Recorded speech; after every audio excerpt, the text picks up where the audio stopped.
Hello, I'm Nathana, and today we are going to discuss one of the most significant parts of the environmental pillar, water management. We will talk about actions producers are doing to meet the water management indicator, including the efforts to preserve springs on their properties, the technique of recirculating water used for washing, methods of safely disposing of water used in processing, and the use of wastewater in fertigation. Water is the lifeblood for all living things, so managing it in a responsible way is crucial. People worry about the availability of fresh water, and this concern is growing.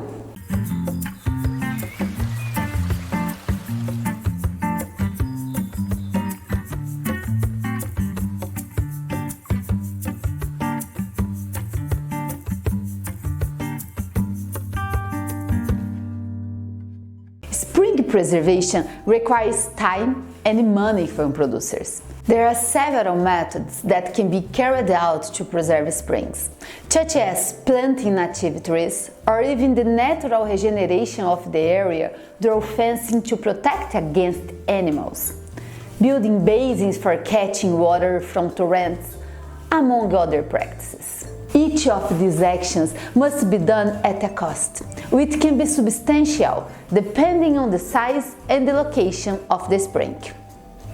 Springs are a crucial source of fresh water, so wouldn't it be in everyone's best interest to promote financial benefits for producers who are willing to take care of and protect the springs on their properties? Water is also crucial to coffee farming.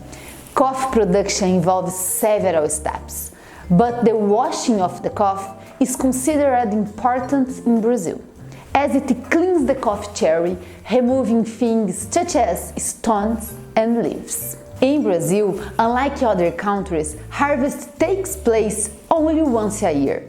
And as our productivity is high and mechanized, this washing is important for the quality of the coffee. In other words, coffee can have different maturation periods. Therefore, washing is important here because the producer can separate the boia from the cherry, and it does increase the quality and the value of the product. Bear in mind that this process can help to produce high quality coffee and also prevents unwanted fermentation. Related to this are the methods for reusing this water in other washes.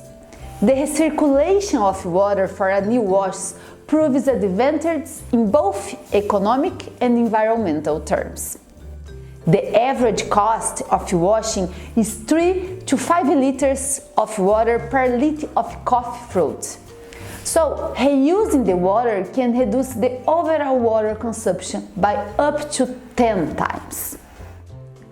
Producers pay close attention to washing and pulping because the process generates large volumes of wastewater, which highlight polluting organic materials, requiring treatment before sending it into waterways. If the wastewater is not treated responsibly, it can cause the death of fish and the other aquatic animals. So it's important to note the effort producers put into this responsible practice to protect the environment. That brings us to our next point, the disposal of this wastewater on the ground by surface runoff.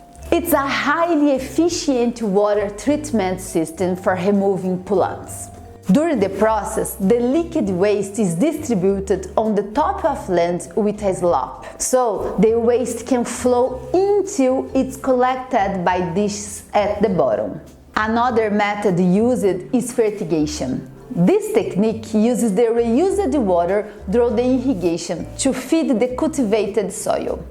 Basically, another way to reuse the wastewater, which is rich in macronutrients and micronutrients. Fertigation is a partial substitute for conventional fertilizers, which are usually imported and expensive. Like any fertilizer, however, producers seek technical advice before application. In cases where the water from the wet process is reused, it's important to note that the solid residuals should be separated by density in flotation and decantation box, or on sieves, and then be destined for composting. Controlling the use of water is essential for the environmental and economic pillars. And thanks to the technology, it has been possible to develop new machinery that uses less water. In addition, there is an increasing awareness of water savings among producers. Many regions faced severe droughts and even lack of water. Therefore, simple day-to-day attitudes, such as reducing bath time, turning off the tap when brushing your teeth, and writing down expense, is also helping to mitigate this current problem. For further information on the importance of water, be sure to check out our video, Biodiversity and Conservation. You can find the link above. The benefits of responsible practice related to water management that we discussed today are not just for producers and their properties, but for society. Because the water that reaches cities depends on the preservation actions of producers. A lack of fresh and clean water is bad for everyone, and the producers are on the front line of protecting this life-giving resource. Thank you for joining me today. If you enjoyed today's video and you want to learn more about what producers in Brazil are doing to protect and preserve the environment, then be sure to click like and subscribe, so we will be notified when we post new content. You can also listen to the reaction podcast for today's video at the link in the description to get another perspective on the topic.